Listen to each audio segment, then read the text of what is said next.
চলো আজকে আবার একটা নতুন ব্লগ। সর্বাণী বলছি, সোনালি স্বপ্ন। আজকে রান্না করেছিলাম মুড়ি ঘন্ট। আমি জানি সবার খুব স্পেশাল এই রান্নাটা, তো রেসিপিটা দেখে নাও। আর তার সাথে যদি আমাকে ভাল লাগে, আমার চ্যানেল ভাল লাগে, তো আমাকে একটা ছোট্ট করে সাবস্ক্রাইব করতে, যাতে আমার আরও ভিডিও বানাতে ভালো লাগে। তো চলো দেখা যাক কীভাবে রান্না করলাম। মাছের মাথা ভাজা হচ্ছে, মুড়ি ঘন্ট হবে বলে। আমাকে জানিও কে কে মুড়ি ঘন্ট খেতে ভালোবাসো। মাছের মাথাটাকে প্রথমে ভেজে নিলাম, তার সাথে একটু দিয়ে দিয়েছি ফোড়ন হিসাবে জিরে, গোটা গরম মশলা আর কয়েক কুচি পেঁয়াজ। তারপরে এর মধ্যে পড়ে যাবে কিছু গুঁড়ো মশলা, যেমন হলুদ গুঁড়ো, জিরে গুঁড়ো, নুন, আদা রসুন বাটা পড়ে গেছে, গুঁড়ো মশলা পড়ে গেছে। এরপর পড়ে যাবে এর মধ্যে টমেটো আর কাঁচা লঙ্কা পেস্ট।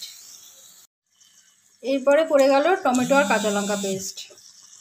টমেটো কাঁচা লঙ্কা পেস্ট পড়ে যাওয়ার পর একটু উলট পালট করে নিতে হবে, ভালো করে কষিয়ে নিতে হবে মাথাগুলোকে, যাতে একটা কাঁচা কাঁচা যে গন্ধ থাকে সেই গন্ধটা চলে যায়। 200 মতন চাল নিয়ে নিয়েছি। লোকে নানান রকমের চাল নেয়, তবে আমি গোবিন্দভোগের চালটাকেই বেশি প্রেফার করব। চালটাকে 1 চামচ ঘি দিয়ে ভালো করে এরকম করে মেখে নিতে হবে। জাস্ট ঘিটা যেন পুরো চালটাতে মেখে যায়, সেভাবে চালটাকে মেখে নিতে হবে। চালটাকে দিয়ে দিলাম। এবার চালটাকে দিয়ে আবার ভালো করে কষাতে হবে। বেশ অনেকক্ষণ এটা ধরে নাড়াচাড়া করতে হবে।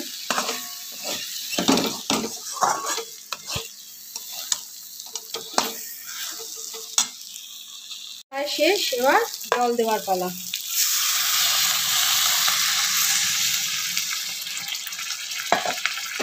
দিয়ে দিলাম জল, 2 কাপের মতন জল দিয়ে দিলাম।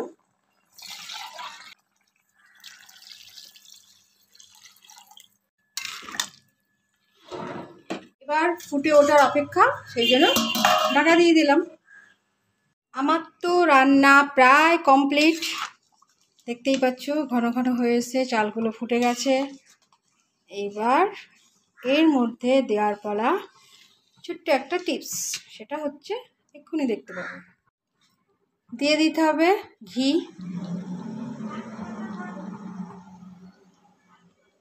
হবে স্বাদ মতন চিনি,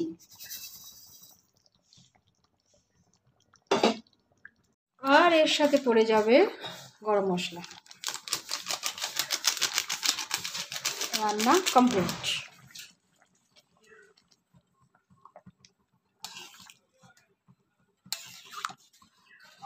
ব্যাস, এবার দেখা হচ্ছে তোমাদের খাবারের টেবিলে। বসে পড়লাম স্যালাড, কুচি কুচি করে কাটা, ভাত আর মুড়ি ঘন্ট নিয়ে। বসে পড়লাম 1 বাটি মুড়ি ঘন্ট নিয়ে। তোমাদেরও নিশ্চয়ই দরকার, চলে আসো তাড়াতাড়ি। সত্যি কথা বলতে, নিজে হাতে রান্না করি তো সবসময় খেতে ভালো লাগে না, কিন্তু লোককে খাওয়াতে ভীষণ ভালো লাগে। তোমরা চলে আসো আমার বাড়িতে, খেয়ে দেখি কেমন হয়েছে। তো আস্তে আস্তে ভাতটা মেখে মুখে দিলাম। ভালো হয়েছে, মোটামুটি ভালো হয়েছে। ছেলেকে জিজ্ঞাসা করলাম, রে আর একটু নেই? ও বাবা, বলে মা অনেকটা খেয়ে ফেলেছি। অনেকটা নাকি ও খেয়ে ফেলেছে। আমি বললাম একটু জল দে, জল খায়। কারণ আমার না ভীষণ বাজে অভ্যাস খেতে খেতে জল খাওয়া, মানে 1 গাল ভাত খাবো কি খাবো না, জল খেতে হবে।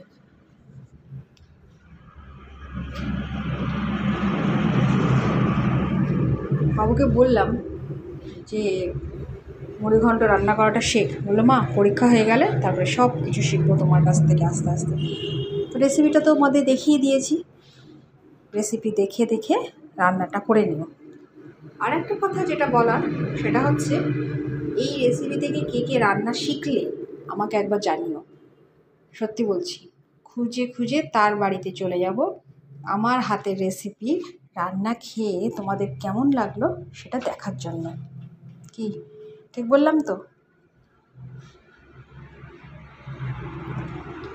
তো চলো, অনেক গল্প হলো, এবার আর কিছু বলার নেই। ভালো লাগলে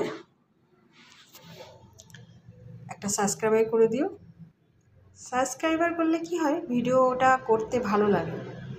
তো আর কিছু বলার নেই, টাটা।